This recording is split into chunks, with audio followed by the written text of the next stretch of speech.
हर्षित रहना ही ग्रामीण जीवन का विशेष संस्कार है।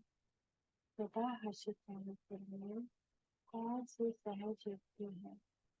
सदा हर्षित रहने का यादगार रूप कौन सा चित्र है जिसने विशेष हर्षित मुक्ता को ही दिखाया? विष्णु का लेटा हुआ चित्र दिखाते हैं। ज्ञान का सिमरन कर हर्षित हो रहा है। विशेष हर्षित होने का चित्र ये यादगार रूप में दिखाया हुआ।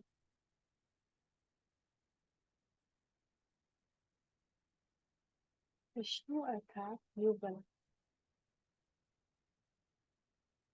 विष्णु के स्वरूप आप लोग भी हो ना। नर से नारायण और नारी से लक्ष्मी आप ही बनने वाले हैं या सिर्फ बाप बनते हैं?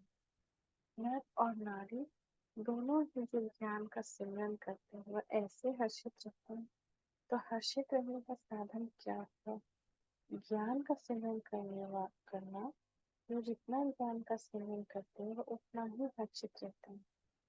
ज्ञान का सिमरन न चलने का कारण क्या है? व्यर्थ सिमरन में चले जाते हैं। व्यर्थ। हर किसी के लाइफ के बारे में हम सोचें, क्यों सोच रहे हैं? हम क्या कर सकते हैं? जो जहाँ है उसको अपना संभालें। तो हम तो हर किसी का चिंतन कर रहे हैं और हर किसी के बारे में बोल भी रहे हैं। तो फिर उसी में किसी किसी के साथ झगड़ा हो जाता है, मनमुटाव हो जाता है। कोई कहीं पे भी है, फोन करके दो बात ज्ञान का सुना दो, ये योग करवाते हैं, दुआएं दे रहे। हमारा हर्ष, हमारा हमारी खुशी वही खत्म होती है। व्यर्थ सिमरन में चले जाते हैं क्योंकि सिर्फ कॉल तक हमारा वो विचार नहीं होता। कॉल में हमने जो सुना, इधर उधर की बातों का आदान प्रदान किया, उसे वही फोन रखने के बाद भी वो व्यर्थ चलता है, सिमरन में चला जाता है। व्यर्थ सिमरन होता है तो ध्यान सिमरन नहीं।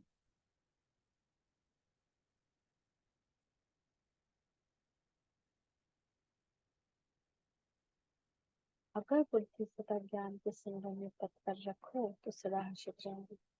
व्यर्थ सिमरन होगा ही नहीं। ज्ञान सिमरन करने के लिए, सदा हर्षित रहने के लिए खजाना तो बहुत मिला हुआ है। बहुत सारे पॉइंट्स हैं जिस पे हम मनन चिंतन कर सकते हैं। इससे आजकल लोग बहुत धनवान होते हैं तो कहते हैं उनके पास तो अनगिनत है इतनी ज्ञान खजाने जो मिला है।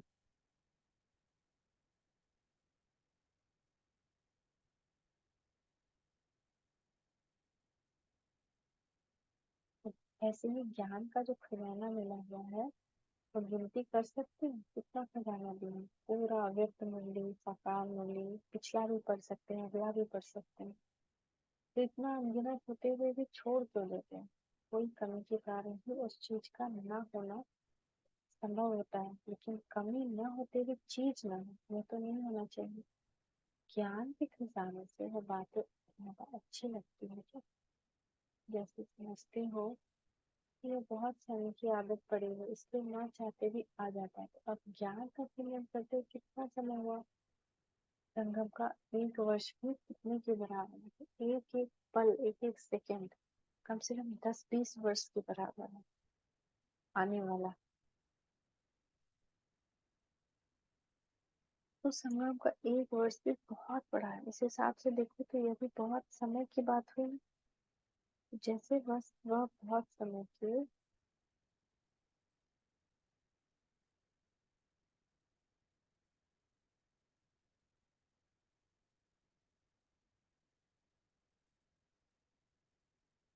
और होते हैं।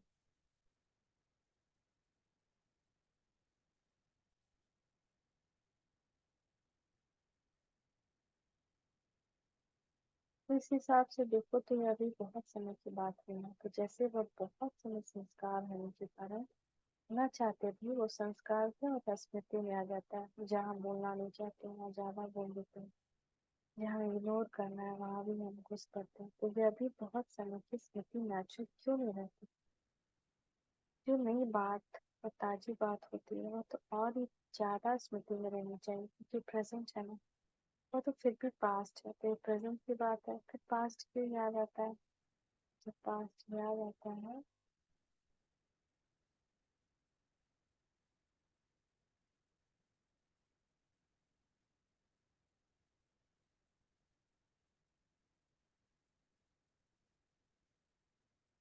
भूल हो जा रहा है बीच बीच में। तो बाबा कह रहे पास्ट प्रेजेंट, तो पास्ट क्यों याद आता है? जब पास्ट याद आता है तो पास्ट के साथ साथ ये भी याद आता है इससे प्राप्ति क्या होती। जब उससे कोई भी प्राप्ति सुखदायी नहीं होती तो फिर क्यों याद क्यों आता है? रिजल्ट सामने होते हुए फिर भी याद क्यों करते हो? यह भी समझते हो कि वह व्यर्थ है ना, तो उसमें भी बाबा ने व्यर्थ का बात किया। और आज व्यर्थ का परिणाम भी व्यर्थ हुआ ना, तो व्यर्थ परिणाम समझते हो फिर भी प्रैक्टिकल में आते तो उसको कहा क्या कहा जाता है? निर्बलता है, ये हमारी आत्मा की कमी कमजोरी है।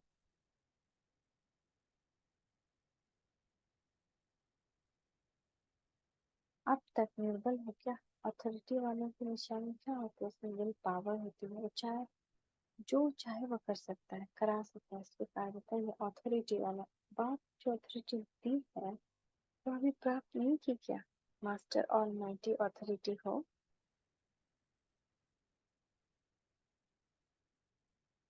मास्टर ऑलमाइटी अर्थात सर्वशक्तिमान, जिसके पास सर्व शक्तियों की अथॉरिटी है, वो समझते भी कर न पाए तो उसको ऑलमाइटी अथॉरिटी कहें? या भूल जाते हो कि मैं कौन?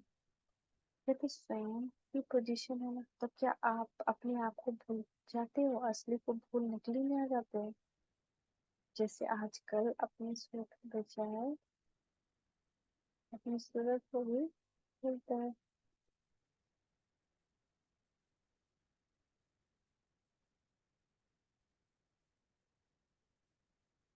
तो बाबा कह रहे यह तो स्वयं की पोजीशन है ना, तो क्या अपने आप को भूल जाते हो? असली को भूल नकली में आ जाते हो? रावण का संस्कार हमारा नहीं है, तभी संस्कार अपना है।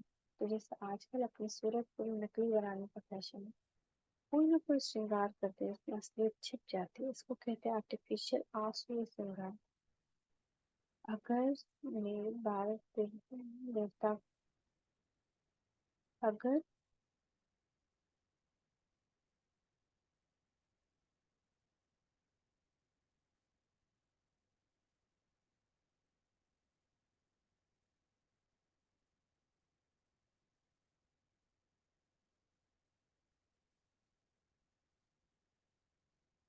इसको कहते हैं आर्टिफिशियल। असल में भारतवासी फिर भी सभी धर्मों की आत्माओं की तुलना में सतोगुणी हैं, लेकिन अपना नकली रूप बनाकर आर्टिफिशियल एक्ट और श्रृंगार कर दिन प्रतिदिन अपने को असली बनाते हुए बना रहे हैं।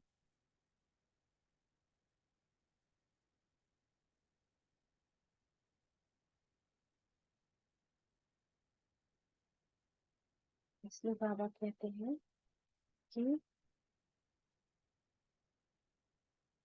अपना नकली रूप बनाकर आर्टिफिशियल एक्ट श्रृंगार कर दिन प्रतिदिन अपने को असुर बनाते जा रहे हैं। आप तो असलियत को नहीं भूलो।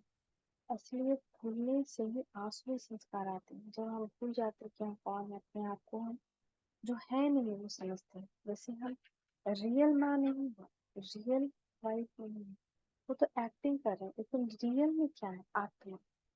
तो जब हम अपने आप की असलियत को भूल जाते हैं तभी आसुरी संस्कार आता है। लौकिक रूप में भी जो पावरफुल होता है तो उनके आगे जाने की कोई हिम्मत नहीं रहती। अगर आप ऑलमाइटी अथॉरिटी पोजीशन पर ठहरो तो ये आश्चर्य और व्यर्थ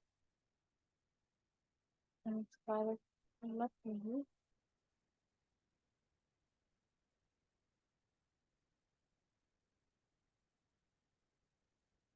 पाएगा।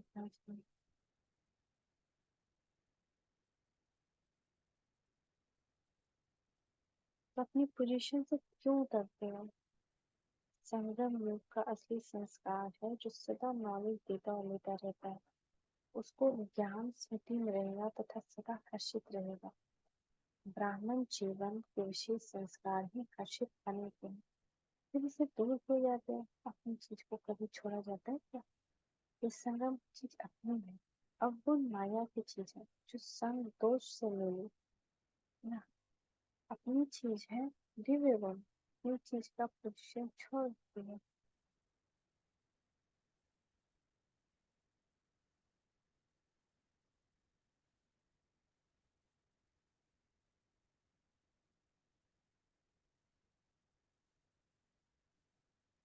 इसलिए बाबा कह रहे हैं कि अपनी चीज को मत छोड़ो। सब सब आ, अवगुण जो माया की चीज है वो हमने संग दोष से ली, लेकिन अब उसको छोड़ना है क्योंकि वो हमारी नहीं है, हमारा है दीदी को। तो संभालना नहीं आता क्या? घर संभालना आता है? हद के बच्चे अभी सब चीजें संभालने आती है और बेहद की संभालना नहीं आती। हद को बिल्कुल पीठ दे दी है कि थोड़ा थोड़ा है। इस रावण को सीता का पीठ दिखाई दे।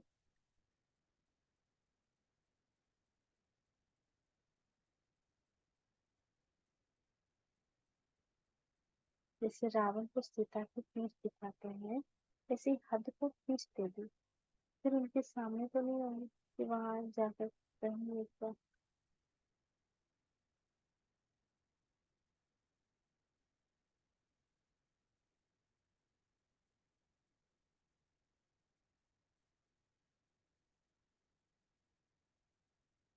इसीलिए बाबा कह रहे हैं कि अभी बेहद के घर का बेहद का नशा है, फिर हद के घर में जाने से हद का नशा हो जाएगा। अभी उमंग उल्लास जो है वो हद में तो नहीं आ जाएगा। जैसे अभी बेहद का उमंग उल्लास, उसमें कुछ अंतर तो नहीं आ जाएगा ना। हद को विदाई दे दी कि अभी भी थोड़ा खाते समझना चाहिए। यह अलौकिक जन्म किसके प्रति है? हद का कार्य प्रति है क्या? हमारा जो अभी जन्म हुआ है अलौकिक जन्म ब्राह्मण जन्म, वो क्यों हुआ है? ताकि हम उसी झंझट झगड़ा झंझट में फंसे रहें। अलौकिक जन्म क्यों लिया? जिस कार्य व्यक्ति ने अलौकिक जन्म लिया वह कार्य नहीं किया तो क्या किया? मैं तो कहती हूँ ना, बाप बच्चे, बाप के बच्चे होते, बाप का परिचय न जाए तो बच्चा ही कैसा। ऐसे ही अपने से पूछो, बेहद के बाप के बेहद के अच्छे रह चुके हैं, मान चुके हैं, जान चुके हैं, फिर भी बेहद के कार्य में ना आवे तो अलौकिक जन्म है आपको। अलौकिक जन्म नहीं लौकिक कार्य में लग जाए क्या है? अपने जन्म और समय के महत्व को जानो, तभी महान कर्तव्य होंगे।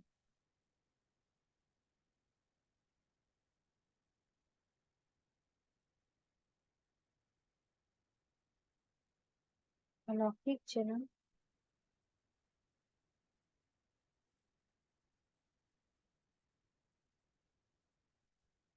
तो अगर बाप के बच्चे होते, बाप का परिचय न जानो तो बच्चे कैसे? तो आज भी बाबा ने कहा ना कि बाबा किस पे खुश होता है? अपने उन बच्चों की जो सेवा करते हैं।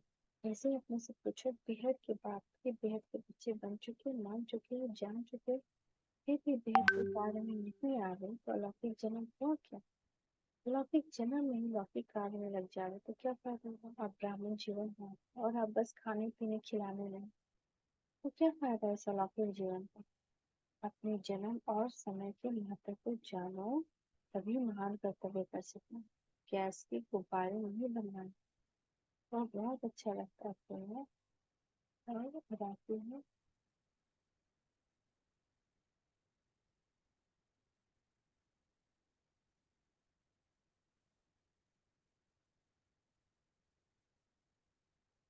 अपनी जन गैस की तो बहुत अच्छा खुलता है और होता है, लेकिन टेम्पररी, तो ऐसे गुब्बारे तो नहीं होना। तो थोड़ा देर उड़ा फिर बस। तो मीठे मीठे बाप दादा को हम बच्चों का भी याद कर अपनाने। शुक्रिया बाबा, शुक्रिया। ओम शांति, ओम शांति।